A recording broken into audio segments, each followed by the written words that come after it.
Coming to you live from Radio Cayman Studio. For the record.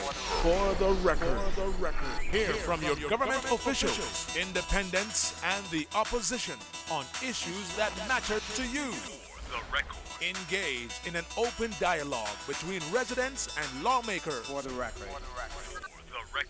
Informative, impartial, insightful. This is your talk show. 1-800-534-8255. Your calls, your input. This is For the Record. And now, your host, Orit Connor. Good morning and welcome to For the Record. Today is Monday, the 18th day of June, 2018. I trust that everyone had an enjoyable weekend. Those of you who were traveling during the weekend, I happy to know that you had a safe travels during that period as well. We haven't heard too much dramatic news over the weekend as well, and that seems to be good. So for most of you, if not all of you, we trust that the beginning of your week has started off on the right foot and will continue that way for the duration of the week, duration of the month, duration of the year as well. I want to thank you, our listening and viewing audience, for allowing Radio Cayman and by extension For the Record into your homes, into your vehicles as you traverse the busy roads of the Cayman Islands, into your places of work, whether it be an office cubicle or if you're working in the outdoors. For the Record is a show produced by the staff and management of Radio Cayman, and it is geared towards keeping you abreast of issues as they arise and play out on the local, regional, and international scene. I am your host, Orit Connor, and you're welcome to join me every Monday, Wednesday, and Friday from 7:30 a.m. until 9:30 a.m.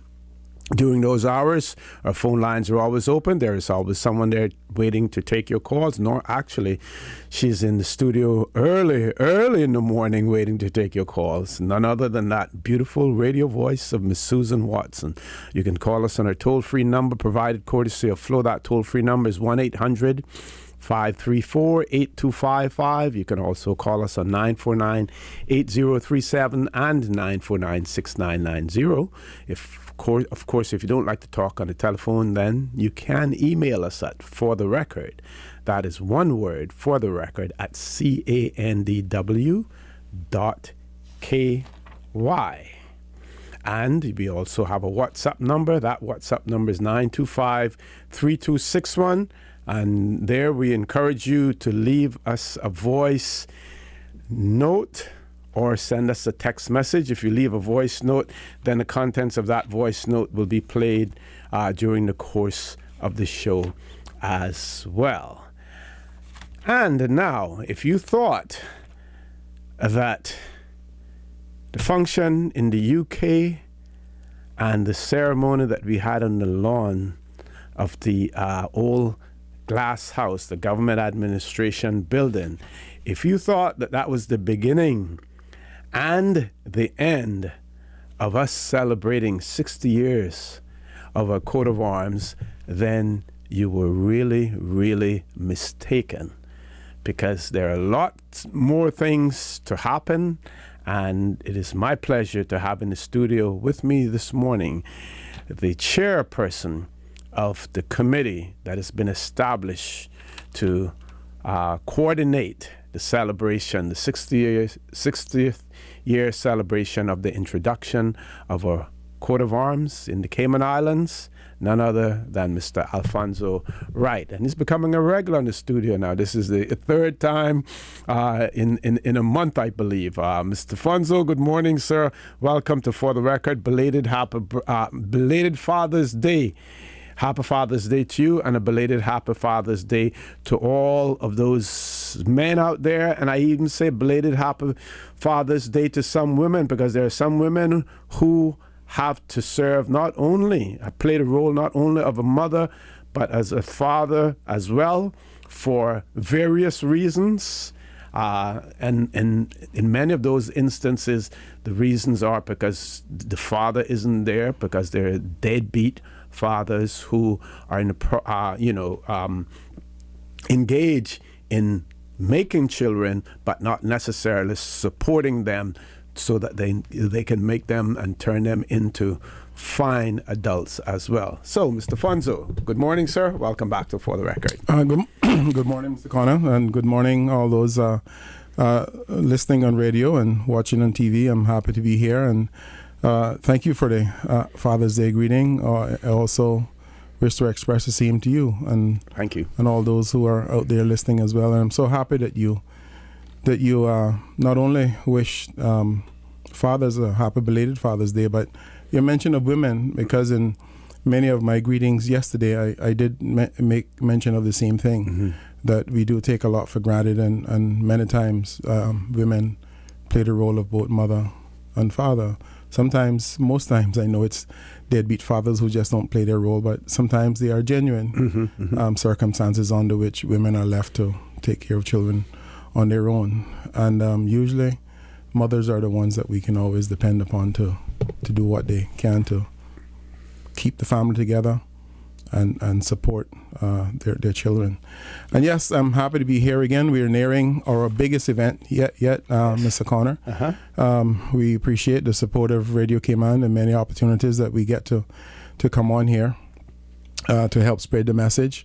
And so June 23rd is our summer festival. And it's this Saturday. We're all looking forward to it. It's a huge undertaking, Mr. Connor. It's a bit unique in a lot of ways. I have had many opportunities, a lot of experience in organizing events over my lifetime. But so you carry on a lot of those experiences with you. But when you're doing, this is my first time doing things like this through government. And some of the rules are just different. You're hamstrung in some areas. You have to follow all the procurement laws and everything else. It's a little different aspect on whether you can raise funds and if you do, how to do it. Because of regulations, and so I'm getting used to all that. But nevertheless, it's an exciting time. What I do find is that it is the 60th anniversary of our Coat of Arms is a really high level interest throughout the country right now. Everybody seems to be tuned in and asking questions and making contributions. And I just want to say too that we do have an event that's planned for the BRAC, and it's all the way in September. But the organizing team actually had a trip over to the BRAC last week to start the ball rolling there. So, and it's shaping up to be another very exciting event. But we're here this morning to talk about the 23rd and what we're going to be showcasing there. Now, I know that the event on the 4th of June, I think it was, 4th of June. You had on the lawns of the Glass House, that there are some communist countries that, and usually not necessarily communist countries, but countries with dictatorships as well, where there are large crowds of people whenever an event is taking place, simply because they are required to attend. Despite the time of the day on June 4th, there was a huge turnout on the lawns to celebrate, to start the celebrations here in the Cayman Islands. A huge turnout. Yes, some of them were civil servants, but many of them were not civil servants as well. And if that is any indication of the response that we're going to get, then Saturday the 23rd is going to be a huge day in the Cayman Islands, and certainly look forward to it. Yeah, you're quite right. When we were putting this thing together, there was always that question from everybody, from our internal group, from people that was close to on the periphery, and when we start talking to other people about it, you think people can come up to that at 10 o'clock in the morning?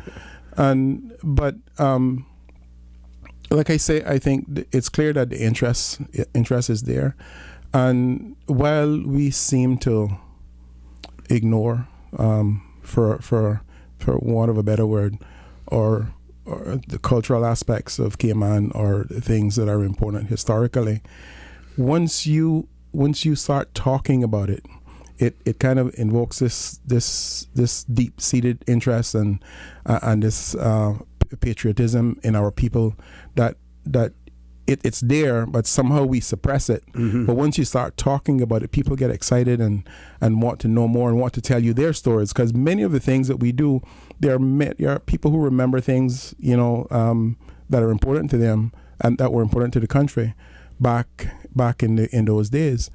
And it was amazing, OC, when I came off stage at the end of the event. You remember that I wore a thatch hat that was made from Cayman silver thatch, and I don't know if everybody understood the significance of me doing that, but it was another little prod to pique somebody's interest as to how we are forgetting the use and the importance of our silver thatch. And it was something that I when I came off stage that I didn't know before.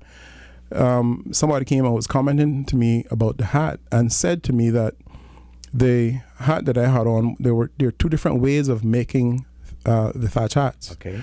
One of them is you do the plaiting and you get those long strips and you simply wind them around and you sew them together like the basket method. And there's another method where the hat is one piece, where you start in the crown of the hat and you continue. Exactly. Yeah. That's a good looking one there, Mr. Connor. That's the one and only. Yeah. And I can't remember the actual exact term, but this hat is one that you start in the crown and you weave the hat right through without those strips. And that it seems to be maybe 2 or 3 people left in Cayman who can do it. So it's done completely rather than in the strips. Than in the strips. Oh, wow. Yeah, and it's a better and a stronger hat. I'm told, but it's a more tedious process. Okay. And unfortunately, the people who are still alive that can do it are older people now, and they're having difficulty with their fingers and stuff making it, and it's a fear that it's a trade that may soon not be available anymore. But just showing to you how things happen and how you're able to reconnect with your past when you do bring the subject up. There's so much out there for us to learn. So that's a goal of ours now, is to try to see if we can find a way to revive that part of our silver thatch industry. Okay, we're going to take a commercial break now. When we return, the conversation will continue with Mr. Alfonso Wright. We're talking about the 60th anniversary of the introduction of the Cayman Islands coat of arms. We're talking about the celebration that will take place on Saturday, the 23rd of June. Here in Georgetown. It's going to be a huge festival. So if you've made plans for something else, cancel those plans, because it's going to be a big, big day here in the Cayman Islands. Please stay tuned for the record. We'll be back shortly.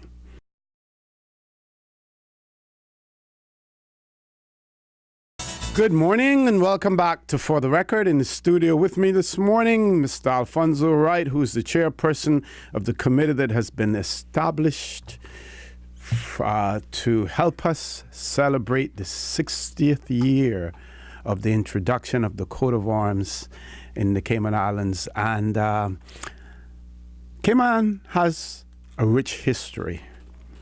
A lot of it unwritten, or if it is written, not necessarily located here in the Cayman Islands where we have access to it. Yes, we do have our national archives, and they have a trove of information regarding the Cayman Islands as well.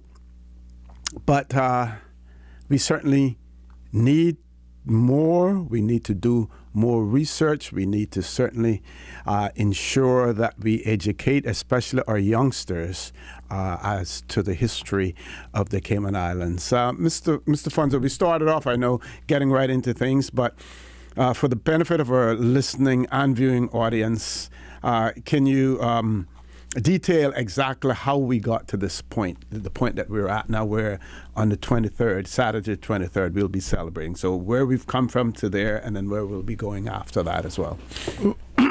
Well, if I should go way back, it was back in 1957 when the then Commissioner Alan Donnell would have made a motion in the Legislative Assembly for Cayman to get its own coat of arms. Of course, that was accepted by the then membership of 27 justices of peace and 27 vestrymen. And the process began there. They invited people from the general public to make submissions of designs, and there were a few that came in. We have a few on record that you may have seen yourself at the event on the 4th of June. And from that process, there were 3 designs that were submitted to the Garter King of Arms in the UK. And they kind of, I guess, did a little bit of work on that, sent that back, and then the country made a decision on the present coat of arms that we have. The actual proclamation from Her Majesty the Queen, once we accepted the design and the UK accepted the design, that proclamation was made on the 14th day of May 1958. Okay. And that became our official anniversary date for a coat of arms. And so in May of this year, on the 14th of May of this year, an event was held in the UK as the first event. And then we had our schedule here for May 28th. Of course, the weather intervened, so that was then postponed to June 4th. And here we are now moving with our summer festival on June 23rd. And, we understood, or see that the 10 o'clock in the morning for the event that we were just talking about, that not everybody would be able to do that. But what the government has insisted upon is a year-long celebration, and that is to make sure that we reach everybody, and people are allowed to see all the different aspects, the different parts and pieces of the coat of arms. So the celebration goes on for a year. We're going to be traveling throughout the districts.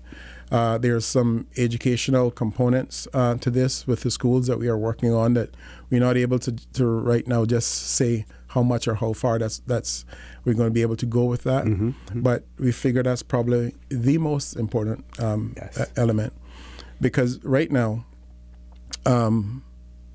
most of the interests that we see and feel now are from the older people who are more steeped in history. But it is our duty and our intention to do our best to educate our youngsters as best as we possibly can. But I must say that unless you reach out to people, unless you engage people and start talking to people, it kind of amazes you and give you a cold chill sometimes, the responses you get from younger people who you believe may not know what's happening. But so true. Yeah, but they do come back at you and say, we need to do something about this. We need to make sure this happens. We need to make sure that this gets into the schools, and this is how I feel about this. When I see my flag, when I see my coat of arms, this is what it means to me. So their interest is there. So I don't believe that the educational process is going to be too difficult, but we do have to make the initiative to get out there and talk to people. So June 23rd is the all-encompassing event where everybody can get involved. It starts at 4 in the afternoon on Saturday the 23rd, and it goes on until midnight. And we're doing our best to cater for everybody. We're transforming Georgetown, so to speak. So there'll be road closures on Harbor Drive, Gorin Avenue, Shedden, and Cardinal Avenue. And so what we're hoping to do is to transform them, even do some name changes for our roads. For instance, Cardinal becomes Pineapple Pavilion, all to do with parts of the coat of arms. Along Harbor Drive will be at a spot that we we're working on permission for. I don't have it this morning, but I'm pretty certain it'll come today.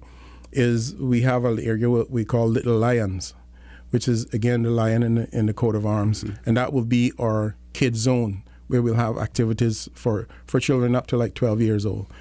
And we have Thatch Rope Lane on Shedden Road, and then on Gordon Avenue that will be called Turtle Tracks, which, for instance, Turtle Tracks will be where we have our local exhibits on art, culture, and so on.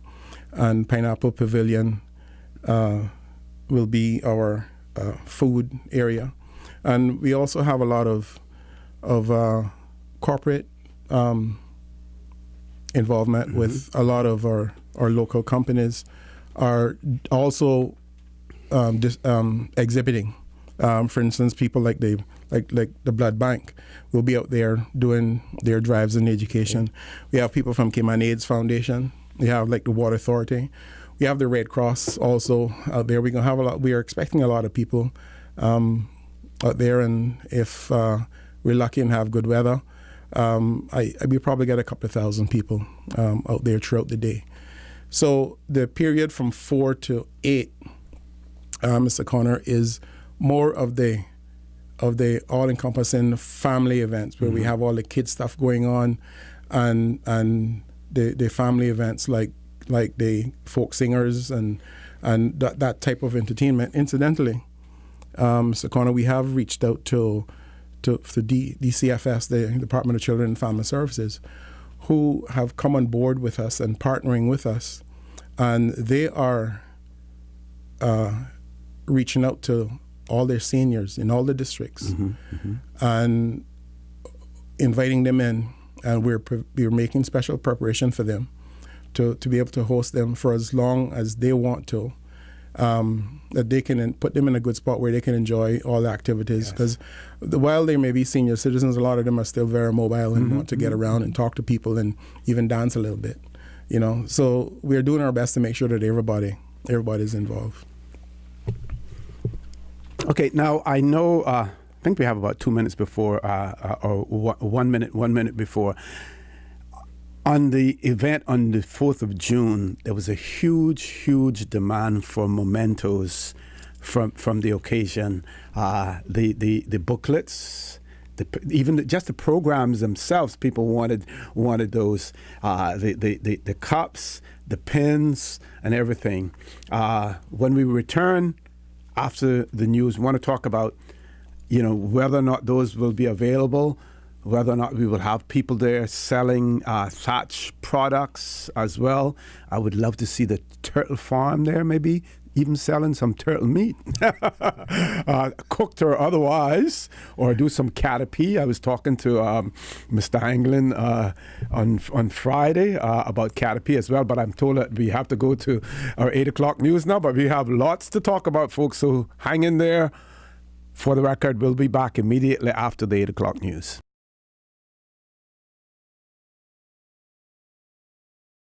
Good morning and welcome back to For the Record. In the studio with me this morning, Mr. Alfonso Wright. He's the chairperson of the committee that has been established to help us celebrate 60 years of the introduction of the Cayman Islands coat of arms. That celebration will continue for a whole year.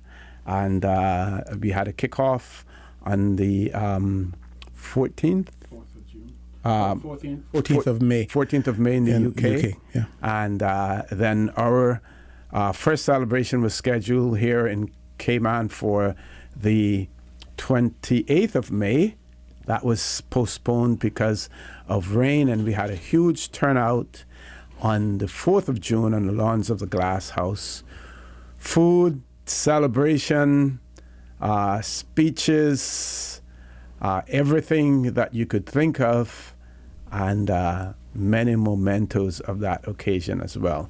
So when we went for the break, I wanted you to talk about the availability of mementos for the occasion as well. Huge demand. We in Cayman, we like free stuff, at times as well. And I was sort of embarrassed because I was walking around with 2 cups, and I had 2 programs, and I needed a third one because my next door neighbor had asked me to bring one, and I wanted to send one to my friend in New York, and I wanted to keep one for myself as well, and everything went like hotcakes there. Yeah, well, Mr. Connor, we had about 500 programs printed that day, and we had about estimated about 400 people there. Mm-hmm. And all the programs went. So I guess there were a few people who would have taken more than one or two. Uh-huh. But we have had a lot of requests for programs. So we are doing another run. We are printing some more. Okay. Great, to make them available. And I do have my request in from you because I think you still needed one or two more. Yes. And when I came in this morning, you were showing me some old Northwestern magazines from 1972, 74, and thereabouts. And we don't understand it. We may not understand the significance of a magazine when it's current. But surely sitting here and looking back at those things is when you come to appreciate the importance of things like programs at historic occasions like that. So we are mindful of that, and we are doing some more printing. There are other stuff that will be available. I have to say though that because it is a year-long event, we have to sort of limit our giveaways at each event. Mm-hmm. To make sure that we stay within budget and so on, and that we give people who may not come to an event in Georgetown the opportunity when we go to the districts, for instance, that we do have stuff that the people who will not come into town will have access to as well. Yeah. So. We are mindful of that. Now, you talked about, you made a very interesting comment about you hope that there will be turtle meat on sale. And I can tell you that a few of the stalls that are doing food, I know will be doing turtle meat. Okay. It'll be a challenge about getting the turtle farm out there, but it's a challenge that I'm willing to explore. Okay. It's late notice, but I'm thankful for the idea. And we will approach the turtle farm and see if that's possible. I know they have their schedules, the way that they have their runs as to when they do their butchering and so on. Mm-hmm. And maybe it's a little bit too late, but it's something that I'm willing to at least make a call and see if that is at all possible. Excellent. As I was saying earlier, we have some organizations who are doing some exhibits, the Blood Bank being one of them, Cayman AIDS Foundation. Cayman Airways is also celebrating their 50th anniversary this year, and we're partnering with them in as many things as we can do. So they will be there as well. The Water Authority, I told you the Red Cross. Radio Cayman, of course, is always there with us. There's going to be a tremendous amount of prizes, giveaways, a lot of awareness, products, information, some surprises. One of the things that we're doing is a National Youth Culinary Program partnership between them and the Youth Services Unit, Home Gas, Progressive Distributors, and the Ritz-Carlton will be having a pineapple upside-down cake bake-off out there. And this is being sponsored by Home Gas, Progressive Distributors, and the Ritz. And I'll just, if I can interrupt for a second and say, if you want to win a prize for a pineapple upside-down cake, make sure that the top of it, when you turn it over, but the pineapple is nice and moist, and that the whole cake is nice and moist. If it's dry, you're not going to win anything. At least you won't win a prize from me. But if it's nice and moist, that pineapple upside down cake. Well, this sounds like an expert here here talking. So maybe I'll talk to Marzita about getting you on the judge panel. We also will be having one of our local youth steel pan group, the Pandemics, will be performing as well.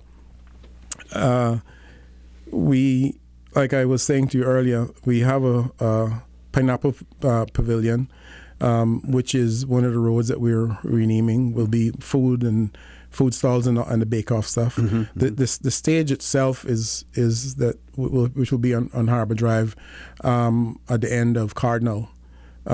Is where the stage will be. Okay. And that's called the Star Stage as the three stars that are in our coat of arms. We have the the bar area where the beverages will be distributed, and that's called a wave bar. Now, incidentally, there will be no alcohol served between 4 and 8.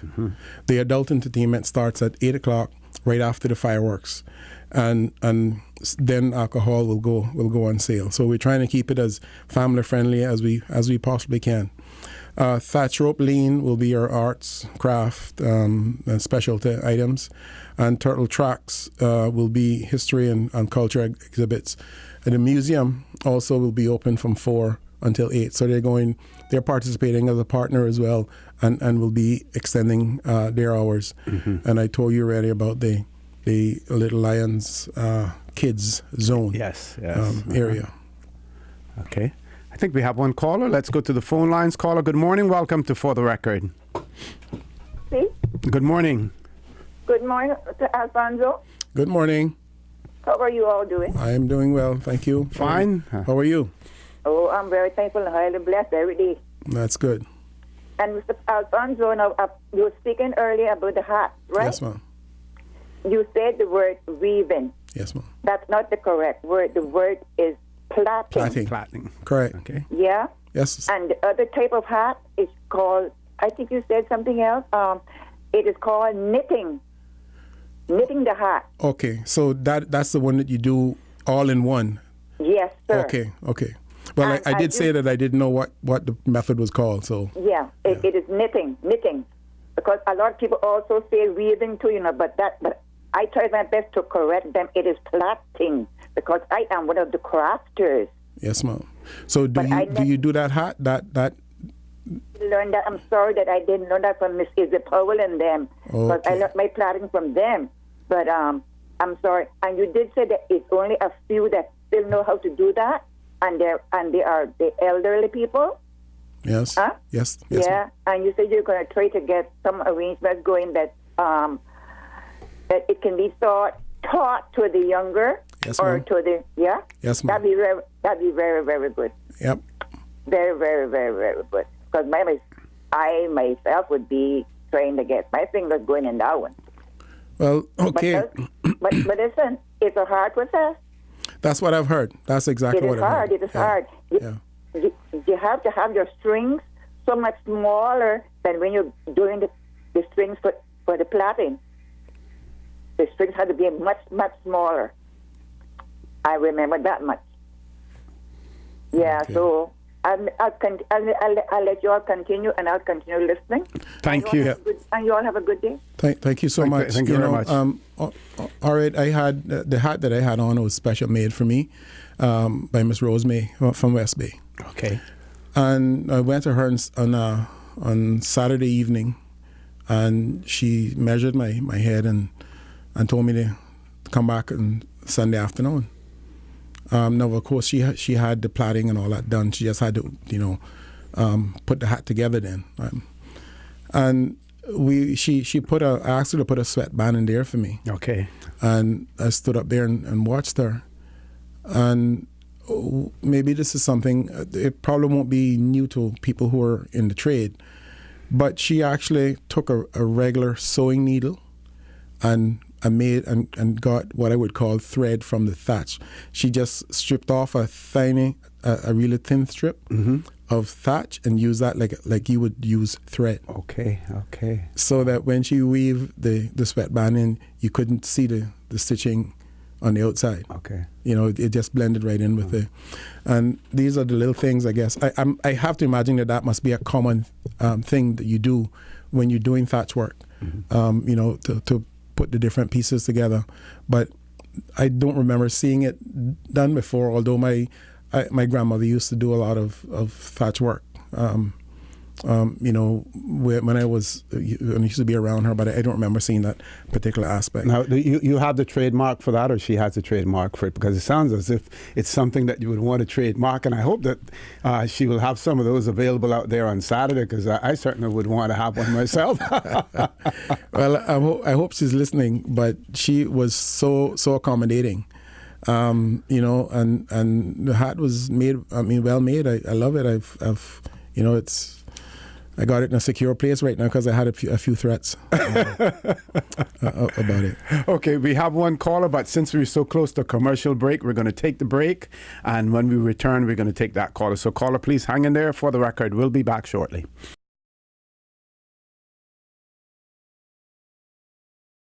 Good morning and welcome back to For the Record. In the studio with me this morning, Mr. Alfonso Wright, the chairperson of the committee that has been established to help us celebrate 60 years of the introduction of the Cayman Islands coat of arms. We're going straight to the phone lines as promised. Caller, good morning. Welcome to For the Record. Good morning, Mr. For the Record. Good morning, Doc. How are you? Good morning, Mr. Wright. Hi, good morning, Dr. Steve. How are you? Well, I'm fine. Of course, I have two matters that I want to discuss with you and your host, but with the host and you Yes, this sir. morning. And the first one is the top of the crest, Yes, sir. the crest on top of the shield of the coat of arms. You know that a coat of arms, when it relates to a country, it depicts mostly its achievement. Its achievement and how it got there. You know, that's usually what happens. And because the coat of arms for a family is different from that of a country. Okay. And I am interested in number one, and the rope. I don't know how it got missing from the coat of arms that I see. I see most of them are sort of made locally by people who embroidery work locally, and I don't see the rope there. Now, I had several years ago, I had the Cayman coat of arms made professionally by a professional badge company. Remember, I told you I had some. Yes, sir, I you had did. some before, and I could show you those and the colors and stuff, in which depicted the Cayman colors that I sent to them. And in fact, I think I did that when people were going away to some incident, to some overseas representation. I brought them in and I distributed them to those who to put on their jackets. The thing that bothers me about the crest is that on top of the crest is the pineapple. Now, in 1958, when the coat of arms were officially recognized and identified, and we got the right to use the coat of arms from the UK, we were a dependency of Jamaica. And as I understood the history of it, the reason why the crest was included at that time was because it depicts our relationship with Jamaica. Our relationship with Jamaica. That's what I understood. Of course, the turtle, the other part of the crest and the rope, is ours. But now, remember now, that in 1965, 63, 65, under the Cayman Act, the United Kingdom drove us under the legislature of Jamaica. It gave Jamaica the right to make laws for the peace, order, and good governance of the Cayman Islands, and that was because of what happened at Pedro St. James in 1831 when we took independence ourselves and broke away from the governor of Jamaica. Jamaica had nothing to do with us at that time. It was the governor of Jamaica who sent the magistrates down to Cayman to keep the order of the country. But we were not governed by Jamaica. We were governed by an individual, which was whoever was the governor of Jamaica. So it was only from 1965 when the Cayman Act came into force until 1962 when we were under Jamaica. And since we broke off from Jamaica now, my question to you is, do we still need a pineapple? Because that's not an achievement unless the pineapple is there to show the history of how we got here today. And I don't think that's not what a coat of arms is about. I don't think that I am not advocating that you do it, but I think you should have a debate about it as to whether or not we need to keep the pineapple on top. On top of it. Yeah, well, that question keeps coming up, Mr. McPhail, And I don't know that I have the authority to decide to make that decision, but I welcome the discussion. And I understand the significance of the relationship at the time. And I'm not sure that they, that it would be in anybody's best interest to remove the pineapple. But these things go by, I would imagine, the wishes of the people of what it is that we want, because it's a part of history that we cannot erase. It will always be that we had this relationship with Jamaica. But I'm neither here nor there with it. I go with what the masses say. What I will say, though, that I continue to, as I continue to make my discoveries, and this is something that I agitate for, and I encourage you, sir, to keep up your agitation on it as far as the thatch rope is concerned.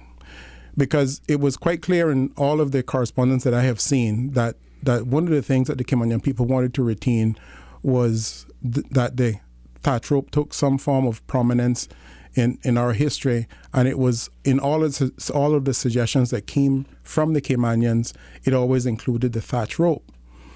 And I somehow believe that intention or the importance of that discussion got lost somewhere while the suggestions were being made and the actual coat of arms was established. Because if you read the royal warrant, it does not mention thatch rope. That was kind of a downer for me when I read through that. It speaks of all the other pieces in the royal warrant, and I think we allowed the terse or the piece that the turtle actually sits on at the top of the crest. That is in blue and white, and we have simply made a reference to that as being the representative thatch rope, and I don't think that's good enough. No. The old coats of arms, the old coats of arms, distinctly had the thatch rope under the turtle. Okay, well, Mr. And I noticed I noticed several years ago that that when I saw for instance, the marshals in the court, in the court when the jackets, the marshals have the coat of arms. I noticed that was not there, and I thought maybe it was the embroiderer who they gave the job to did not understand and did not put it there, or probably couldn't get it there, and so I just ignored it as just a mistake. But now I see that most of them do not have it, and I have some of the ones that I have made. They're made by a professional a company that makes coats of arms, and I can show it to you if you want to. But I'm not giving it to anyone. I have them for the women's and for the men. The smaller ones for the women's jackets, and those for the men's jackets. Professionally done with all the colors of the Cayman coat of arms. But I believe that the people who did it locally, which were not Caymanian people, who have embroidered companies that did it, stitch it on their machines, did not understand the coat of arms and the meaning of it, and nobody was there to point out to them. Yeah, well, I think that what you just described there is what has happened throughout the history of our coat of arms, that the people who produced them didn't quite understand the significance of the thatch rope, and maybe the individuals who were doing the ordering also didn't understand the significance and did not make that point to say that this has to look like this. Now, I'd be happy. I truly want to see what it is you have, but I have searched as much as I possibly can, and I'm going to continue to search. But to be honest with you, sir, I have not seen a coat of arms that actually has the thatch rope where it looks like thatch rope. I have it. I can tell you I have it where it looks like a thatch rope, and I got it from some of the old coat of arms that Teacher McFeel had long time ago. I got them, and I sent them off, and I said I wanted to reproduce the same as this, and I got them reproduced the same. Okay. Well, I'd be happy to see that, because this discussion is going to go on, because I believe that we need to make sure that the intentions and the wishes of the people is recorded properly. Of course, and the tatrop itself was very prominent. It those three things on the crest: the pineapple, the turtle, and the tatrop. Yes, sir. Were the most prominent things on the crest, and on the shield, and on the inside the shield, held up by the supporters, which were the two animals, the two lions. Inside the shield depicts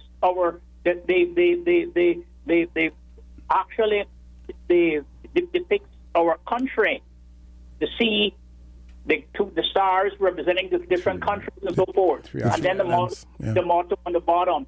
That was what's all about. And I think that what we do is that when we give these things out to people, we don't consult anybody else, and you give to people who just come in, fly by night, day or night, and then they have all this stuff about culture. And I'm glad that you're hitting this up. I'm glad that you're hitting this up. I'm really glad that you're hitting it. You do not know how happy I am that you're hitting this up, because too often we bring these people in from Timbuktu, and they then take over a culture, and they don't know a thing about who your mama is or how people were able to wear wampers. I had a gentleman the other day who saw me, who spoke to me on the radio, and he says to me, "Oh, Mr. McPhail, I was down at the museum, and I saw this foolishness that they have at the museum. These shoes, these things, these slippers he called them, made out of rubber, out of car tire." And they say, "But that's what Caymanians wore." And he said, "That's damn foolishness. Caymanians never wore those things." And I said, "You're wrong. You're wrong. That's what we wore." And it was a wampers. It was hell to get a car tire too to make wampers. Yeah, well, you remember we also used to make them from cowhide, huh? The break, sir. Hide and from thatch rope. Yep. You see? Thatch rope was always the string that was used. No, but you used to make it. You used to make a thatch rope too. You mean as a sole? As a sole. Oh well, see, that's a new lesson for me again. Yes, yeah. You see? I didn't know that one. And people don't know. I remember the time when people couldn't get car tires, when the few cars in the island couldn't get car tires, and they would tie a rope around the rim, bring the rope around the rim so that the car could go. And the truck could go. Yep. So a lot of people don't know a thing about our history, and they come in, and then we just capitulate and let them move forward, and they're the ones representing us, and I don't like that. That's the reason I call, and I don't want to interrupt your show, but that's the reason I call. I these are educational opportunities for us, Mr. McPhail, and I welcome them. I want to get the record straight, but I know I don't know it all, and it has to come from people who remembers and has the history. So by all means, you and I have had a couple of discussions already, and I hope that when things ease down a little bit with our preparation for events, that we can get together again, because I do value your opinion and your knowledge of things from the past, sir. Okay, thank you very much for that, Doc. Thank you very much. As well, we have about 2 minutes before we go to the break. I know that there are restrictions in terms of the use of the flag. You have to get special permission for the use of it. Does the same thing apply to the coat of arms as well? Well, the restrictions is on the coat of arms in particular. There's more restrictions there. The flag is using the images of it, yeah. Right. But yeah, you have to, in order to reproduce the coat of arms, especially for commercial purposes, you must have permission from the governor's office, and I think that is delegated down. But because at one time it was cabinet, actually. Yeah, there was a fee for it. You have to submit a proposal, and it has to be approved. And there are a lot of things that are out there right now where people play with it and do different little things with it, but it's not allowed. It's not permitted. And if they're found in shelves and stuff, government does have the right to go in and tell them to take them down. Okay, folks, we're going to take a commercial break. When we return, conversation will continue with Mr. Alfonso Wright. We're talking about, specifically now, about the 23rd of June, Saturday the 23rd, and the big celebration, closing off the streets, and we're going to have a big, big party. Please stay tuned for the record. We'll be back shortly.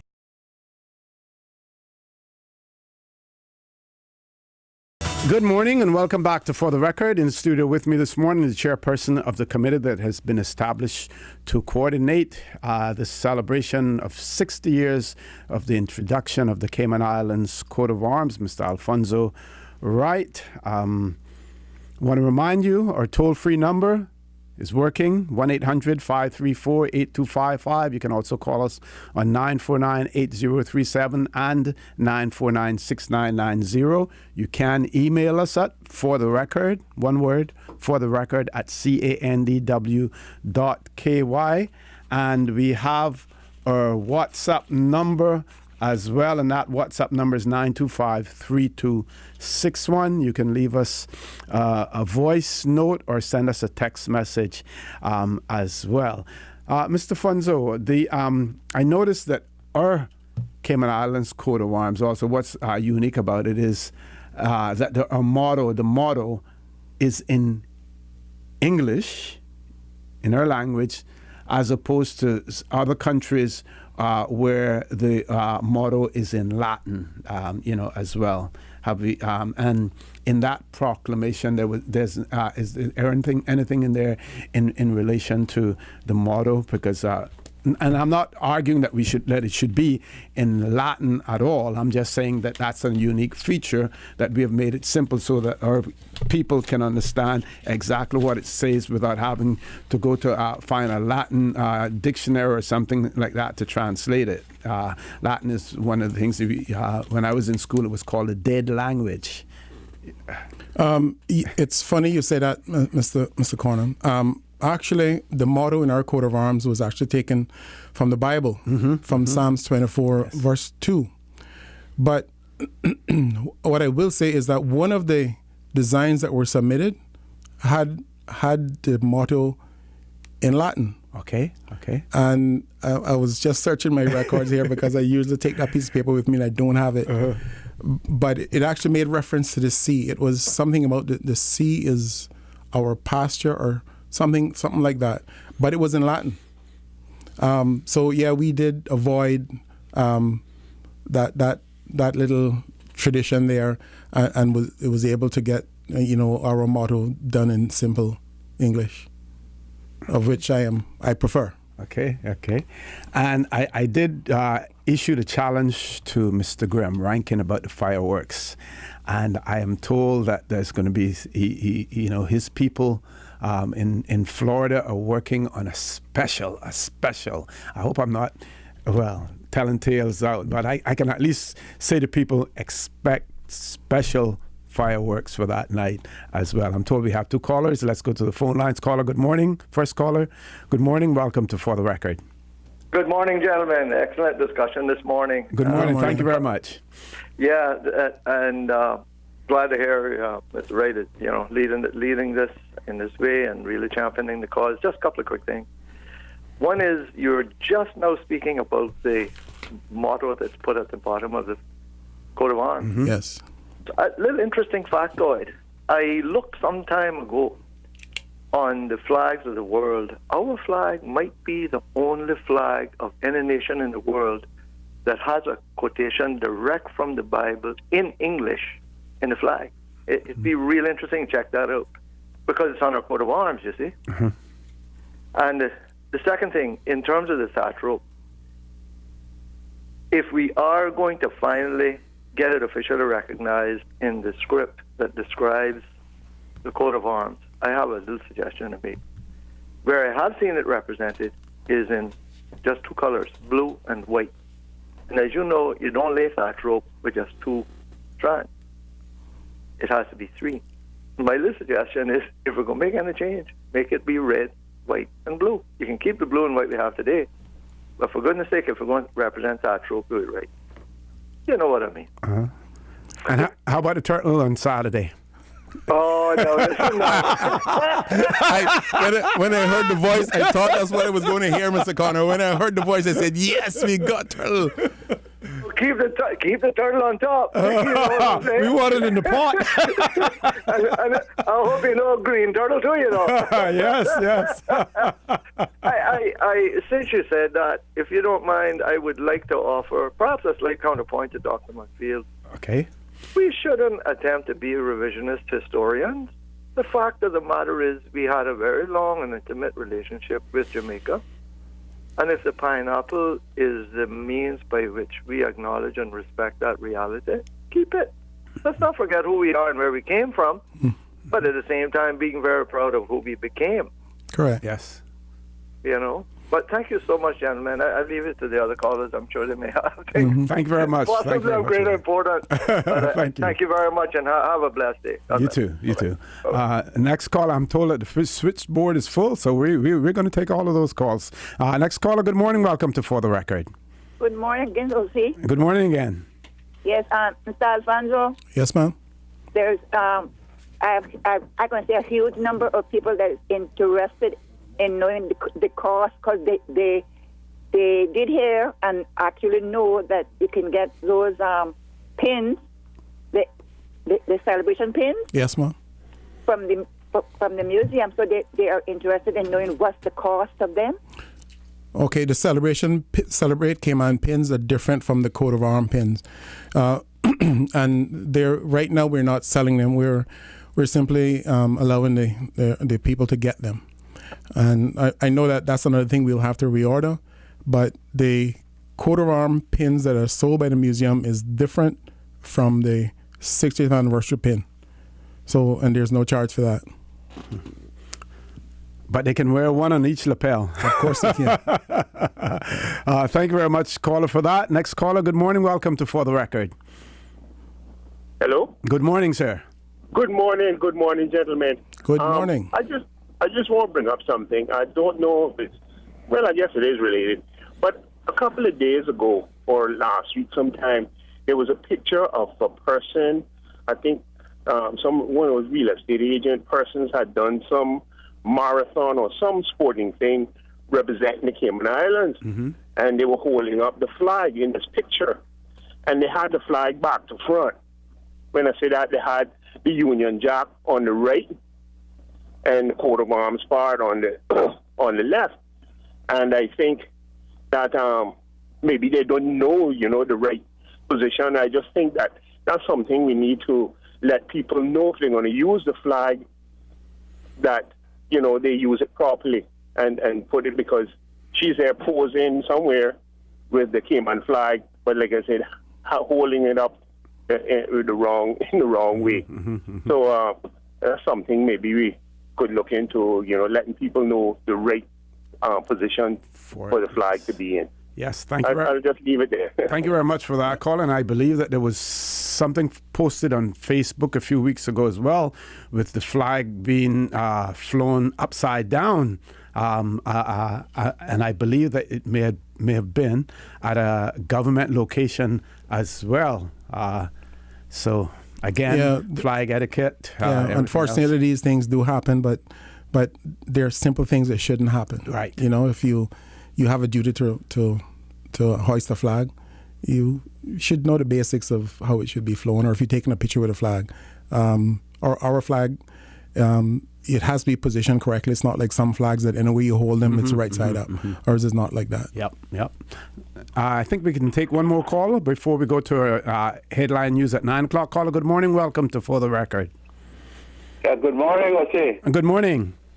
Okay, good morning, Alfonso Wright. Good morning.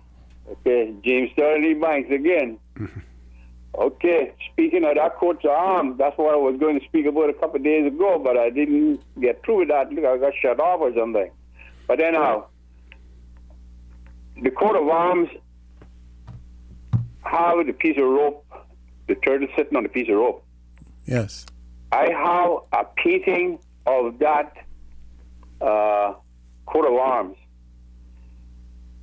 I picked it up in the dump in about 1989, 90, when I was working at Black Caroline, doing black oil jewelry, black oil and gold jewelry. In the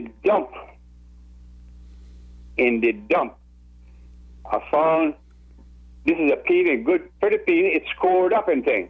But I, being me, I like my junk, so I not throw it away.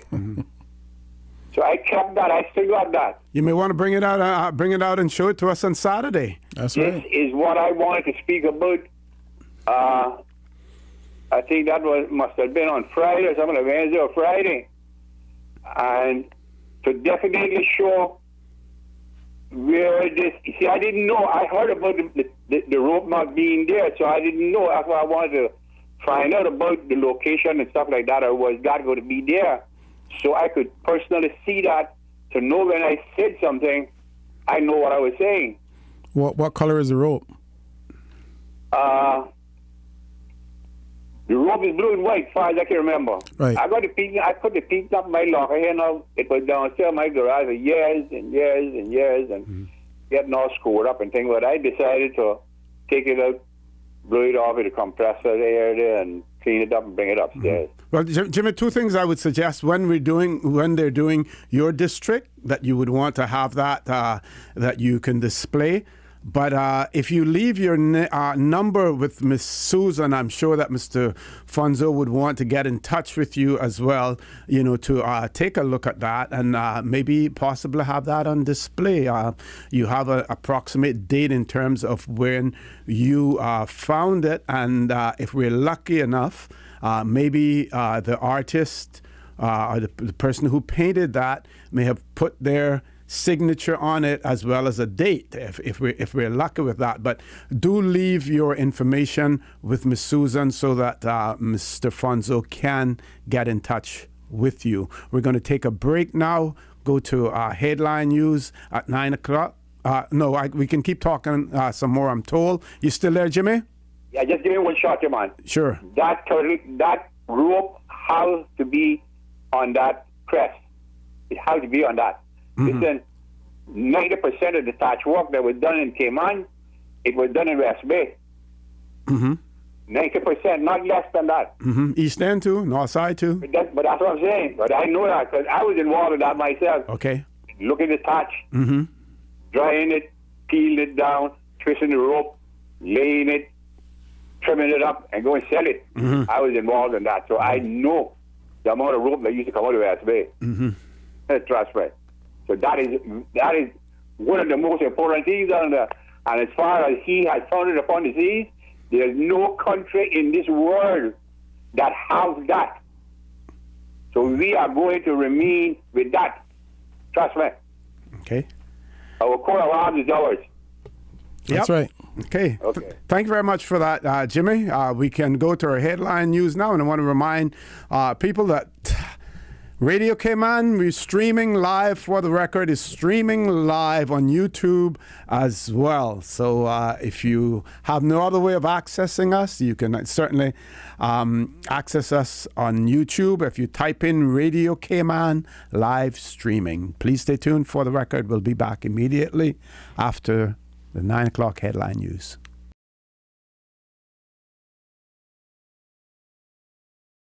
Good morning and welcome back to For the Record. In the studio with me this morning, Mr. Alfonso Wright. He is the chairperson of the committee that has been established to coordinate the celebration of 60 years of the introduction of the Cayman Islands coat of arms.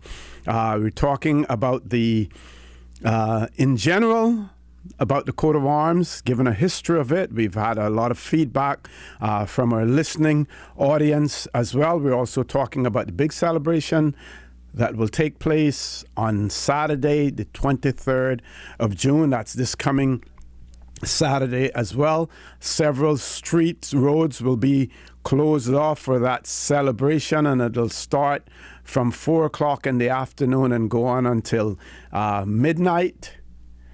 Some of the streets will be temporarily renamed for that occasion as well. We'll have some name with the pineapple and the various other things as well. And I'm sure that the committee is also considering you've heard talk about the various sections of our coat of arms. And, maybe we celebrate either one day or have a section to celebrate the turtle, a section to celebrate the pineapple, even though some people believe that the pineapple should no longer be, or we should reconsider not having the pineapple on there. And I would say to that at some point in time, maybe we should reconsider the lion as well, because the lion represents the United Kingdom, Great Britain. And when it comes to that day, when we are the rulers and the determiners of our own destiny, and some people say, oh, see, you keep beating around the bush. Why don't you say whether or not you want the Cayman Islands to go independent? When we become independent, we will take the lion and maybe replace it, put the turtle down there. No, we got to keep the turtle elevated to that point. And we put the blue iguana where the lion is. Not as aggressive as the lion, but then we're not an aggressive people anyway. So that would really speak to our nature as well.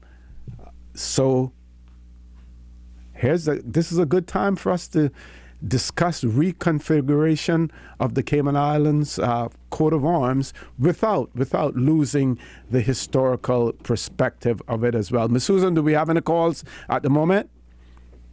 Any callers, Ms. Susan? One caller, let's go to the phone lines. Caller, good morning. Welcome to For the Record. Yes, good morning, Mr. Connor and Mr. Alfonso. Good morning, sir. How are you? Mr. Scott, how are you? And, sir, this is you, Uriel Alfonso. Oh, yes. Yeah. Yes, sir. Just two things that came up during the discussion, because I've been following it from last week. One has to do with the coat of arms. And years ago, I was talking with a group of Cayman teachers, and they asked me, why was it that we never taught, we weren't teaching civics in our schools? Well, I did query it, but I never had any positive feedback to see if we could do it, because in my experience in teaching in Jamaica, that was how we were able to keep this information current with the new students.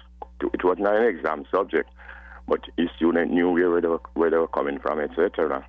And so civics, parents even asked me if I could go and buy the books in Jamaica and bring it up here.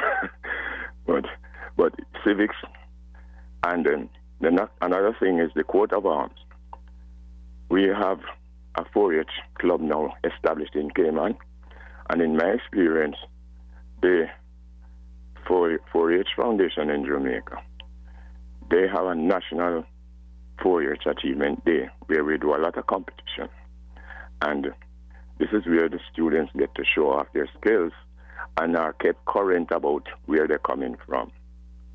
Pertaining to the crafts in Cayman, in my research, I found out that the Wattlers, among other Caymanian families, they had a basis in Port Royal, and they exported logwood, which was used for the railway lines in Jamaica, logwood, and thatch rope. Thatch rope was a big export to Jamaica from Cayman. So if we really get it into our schools, it would be an opportunity for all Caymanian children to be exposed to where they're coming from and why we do what we do. And, historically, we notice that as we get more modern, certain things fall away and are replaced by more current technology and so forth. But the teaching it in the schools would be a way of retaining that area of our culture and history, sir. Thank you, sir. Thank you very much for that call, Mr. Fonzo. Uriel, thank you so much. I've said that one of the things that we hope to be accomplished from this year-long celebration is that somehow or the other we're able to establish something within the schools to make sure that the subject on civics, especially in relation to our coat of arms and Caymanian history, is something that is embedded, and it is done in a way that is sustainable, and that we continue to do it. Because I think now, I don't think that there's any hard and fast rule that these things are discussed, and I think many times it's left up to the discretion of particular teachers who may have an interest in it. But we are putting in an educational component to this. Whether or not it's something that will take hold and be allowed to carry on is another story. Okay. I was looking at the situation in Bermuda as far as their coat of arms, and actually, you have the Bermudan coat of arms, and then each one of their parishes also has individual coat of arms for each of their parishes as well. Of course, again, Bermuda is steeped in British culture and British history, and remember now that it was founded by people who were shipwrecked there as well, and before they brought slaves over there, as well, it was basically of a British population. But that's interesting as well. So maybe something for us to consider, whether or not our districts want to fashion their own coat of arms, and then you would get the Cayman Islands government permission, and you would probably go to the Herald. Well, I'll let you talk about tell us about the process. I don't know. Yeah, it would be the Heraldry Society. Is where you would you go to have it perfected, and I guess set that it was actually official and recognized. It is an interesting thought. I didn't realize that's how Bermuda did theirs.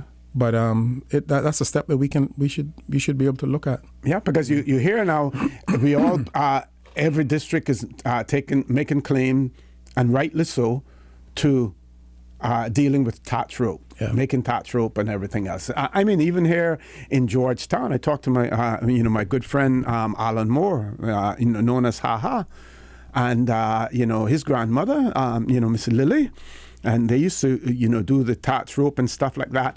And I was told that you had to, it had to be a certain way. If it wasn't twisted a certain way, you carry it out there to Mr. El Romero and them to sell it to them, and they would send it back. They would examine the rope, go into the fine detail of it, and if it wasn't tight enough or something like that, they would reject it and would take it back. So you had to make sure that everything was done the proper way with it. Yeah, I remember my grandmother doing it in Georgetown, but of course she was from East End, and I believe that Georgetown probably was the district that did the least amount of thatch work, but what I also know is that a majority of the people from West Bay used to come to South Sound to cut thatch. Okay. By catboat. They would come up there. A lot of them by sea. And don't forget the Cayman Rock also did a lot of thatch work and thatch trees as well. So I think it was island wide, but like Mr. Uriel Scott said, Jamaica was the country that took probably 95% of our thatch rope, and it was a unique thing at the time because it worked well with the salt water. And the more it got wet, the stronger it was. So it was the mainstay for the Jamaican fishermen in particular, who until the really decent, I guess, manila or vinyl rope, as we call it, came into play, because the rope before that would kind of dry rot after hitting the salt water and then sitting on the decks of the boats, would crystallize and go bad. And the thatch rope could withstand all of that. I guess it's, because of how our island is uniquely situated that the trees were used to the salt content. Yes. So let's get back now. Okay, we'll take the break now, and then we can talk a little bit longer for the final segment of the show, folks. Please stay tuned. For the record, we'll be back shortly.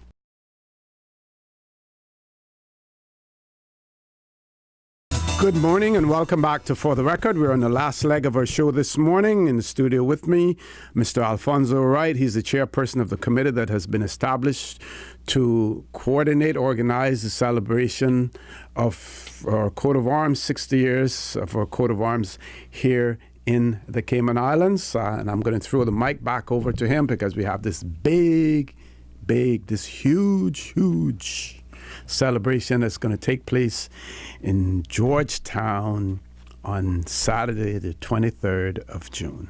Thank you, Mr. Connor. And yes, want to take this opportunity to invite everybody. There's enough going on. We start at 4 and we run right into midnight. There's going to be entertainment for everybody. We're taking care of our young people. We have Little Lions, which will take care of entertainment activities for kids up to 12.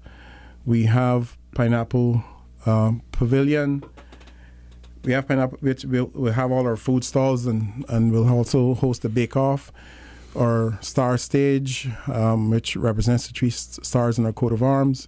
The Wave Bar, and remember that there will be no alcoholic beverages sold until 8. Our fireworks will go on at 8 o'clock, and right after that, then the adult music will start. And we do have we'll have about 4 or 5 different local bands that will be on stage. They won't be doing long performances because we only have a certain amount of time. But we wanted to put as much variety as we possibly could into that cultural part of our evening. I can tell you that Mainstream is one of the bands that we have committed. Regeneration has also committed, and we are working with 2 or 3 more that I should have them all done today. I need to say this to you, OC, that I made an attempt, but I was a little bit too late with it because the organizing of this event got pushed back a week after we had to postpone. Right. But I almost had enough time, and it'll happen again sometime soon, I believe. I had solid convinced that we could bring back Humble and the Meek, minus one of the members who passed on. But he was enthused about that. And wanted to try to put them together, but we just didn't have enough time to do it. But it's a possibility that it may still happen. It may still happen. Somewhere. I mean, the young generation probably don't know too much about the Humble and the Meek. But I was a boy back in the day, but I'm sure you have good memories of Humble and the Meek. Yes. We have John Henry Banks was involved in that too. That's right. Yes, John Henry. Yeah. Vivian Padderfoot is the member that has passed on, but the rest of them are all alive and I think still participating in the music scene. Yep. Yeah. Thatch Rope Lane, Arts Craft, Special Items, Turtle Tracks. History and the cultural exhibits. Remember that the museum will also be there. People can visit. You can buy your souvenirs. There's that show that's running in the museum. People can go in and sit down and take some time to view that. The Department of Children and Family Services are bringing out our elderly citizens for the evening. We appreciate that so much. It's going to be. We have the police involved with the road closures. The Port Authority is supporting us as best as they can. Cayman Airways, DEH, the Cadet Corps is also assisting us with parking. That again is something that we appreciate. We have the pandemics steel pan from UCCI that will be participating as well. So in the earlier part of the evening will be more of the young people events, including, of course, the National Folk Singers, who will be on early in the evening. Things that I think that the elderly community, as well as the younger ones, will also enjoy. It's turning out to be a huge event. We have a lot of interest. What we've tried to do was to keep our stalls, our food stalls, to a maximum of about 15 people, so that it could be worthwhile for those who make the effort, but also to try to keep a good mix, that not everybody was selling the same thing, is what we're doing. I believe that quota may have been filled now by Saturday, but we still inviting people on the cultural side of things with the arts and craft, the historical stuff to come, even if it's just to display your stuff, even if you don't want to sell anything, but you can take this opportunity to sell your goods. So we're inviting all of the craft people from all over the island, because we want the entire island to be represented out there. And right now, one of the little hiccups that we had, OC, is that we don't have the mechanism right now for collecting money.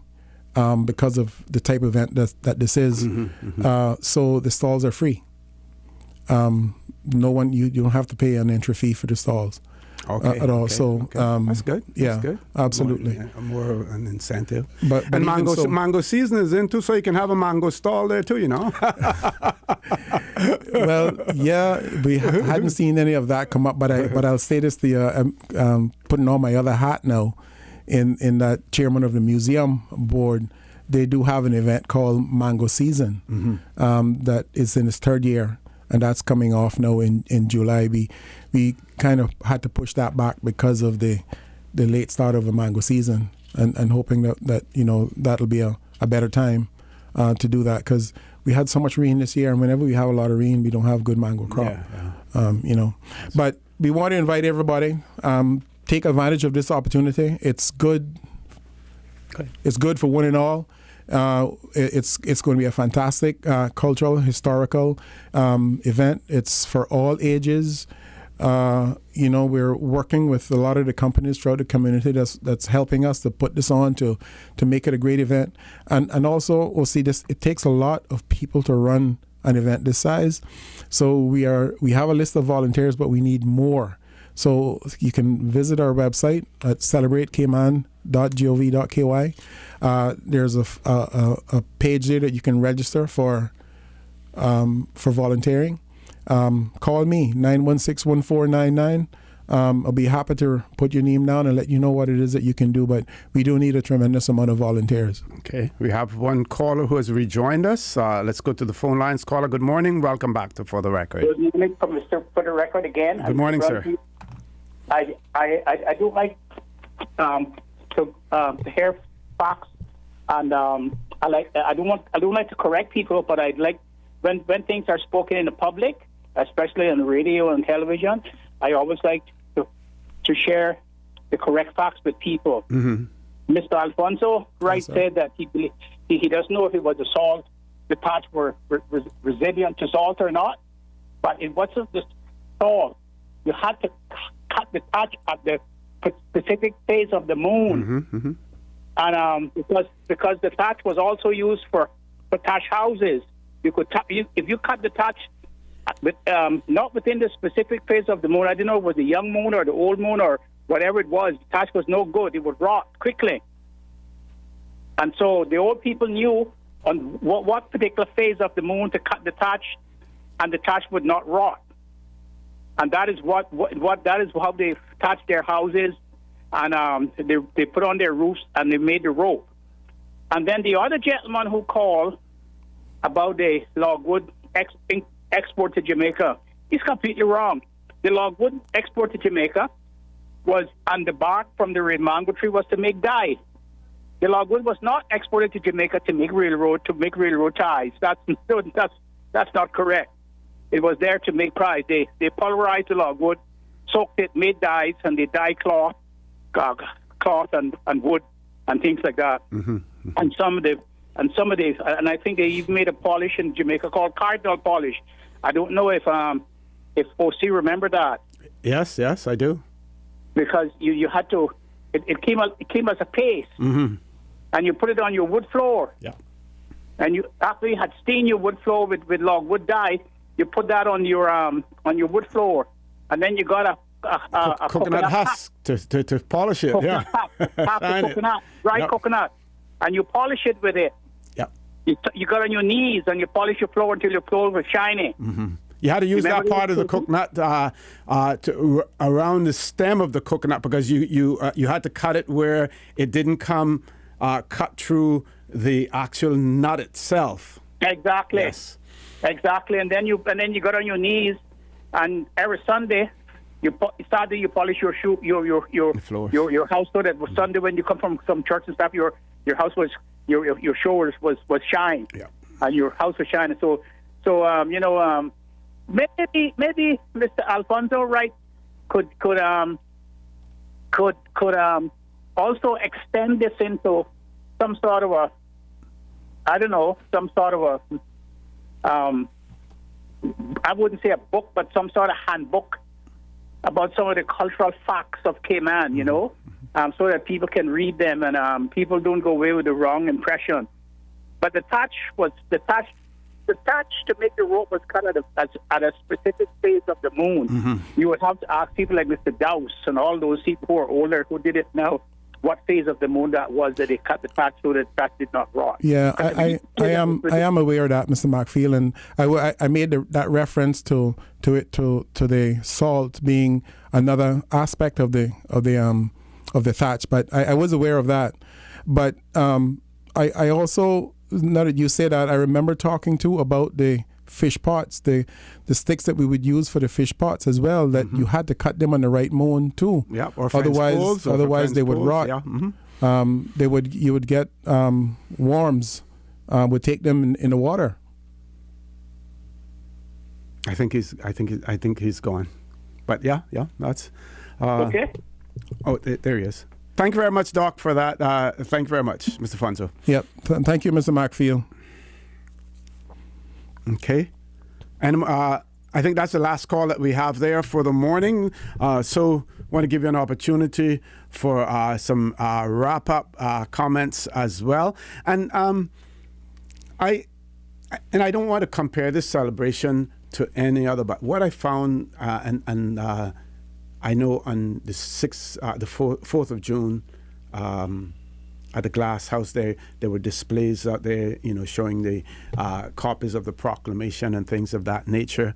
I recall during the quincentennial celebrations that there were huge posters that were erected, and I don't know what your budget is like, and we may have to lobby here for your budget to be increased and go down to the LA and get a special dispensation for a larger budget. But the visual parts of things people really enjoy as well, and how much of that will be on display. Yeah, you're right, and those large displays that you're talking about is something that we have planned for, but I think it's probably going to come into play more with the district presentations. Okay. Because there's just so much, because the sheer number of justices of peace and vestrymen is kind of it's a big task, and we're trying to accumulate pictures and stuff of those individuals, which you will understand it's a big challenge for us to do. You probably need more than a year to celebrate, 2 years, 60 years to celebrate. So yeah, we are appealing to families, to people in the districts that would have photos and some form of stats on those individuals, date of birth, how they serve, what their dates were in Parliament, what other activities of significance, so that we can have a little bio on kind of each one and make something that family members would be able to come and stand up beside and take a picture and say, that's my granduncle or that's my great grandfather kind of thing. So your suggestion is a good one, and one that we're working on. Excellent. Final reminders for Saturday. Saturday, 4 in the afternoon until midnight. Come. Bring your whole family. Bring your family. That's right. One of the other things that we're doing, we will have designated parking. We're working with a lot of the businesses in town to be able to use the private parking lots that would not normally be used during the weekends. So we will have ample parking, but all that we'll have advertised. Come later on in the week, and so you can listen for that. And we will have security and stuff in areas like that, proper lighting. And the street closures? Closures is Harbor Drive, Cardinal, Shedden Road, and Gorin Avenue. And there will be some inconveniences, I know, but some of these road closures will have to take place from Friday night in order to accommodate the massive setup that has to be done. Okay. Well, I want to wish you all the best, and I must say that I will be out there, and my particular interest is going to be straw products, thatch products. That's going to be mine, and if Mr. Fonzo will have his line of hats available. If you were in the United States, now this would be commercial, so commercialized it wouldn't be funny. Absolutely. I hope Ms. Rosemary is listening. Folks, I want to thank you for allowing Radio Cayman and by extension for the record into your homes, into your vehicles as you traverse the busy roads of the Cayman Islands, into your places of work, whether it be an office cubicle or if you're working in the outdoors. I also want to thank Mr. Alfonso Wright for being here this morning and for all of those callers who called in and participated in the conversation, made suggestions, and also provided us with additional historical facts. As well, I'm told to also remind you to subscribe to the Radio Cayman live stream on YouTube as well, because we're going to be live streaming not only for the record, but Sterling, Dwayne, Ebanks, also as well. And I also want to remind you that we are our brothers and our sisters keepers. There is always someone out there who's less fortunate than we are. And I ask you to extend a helping hand to them. If you can't do that, then I suggest you donate to a word of charity, because we always want to consider those who need, not necessarily those who want or even those who crave. I say to you, have a great day. Continue to support your radio station. Join Sterling, Dwayne, Ebanks at 12 noon for Talk Today.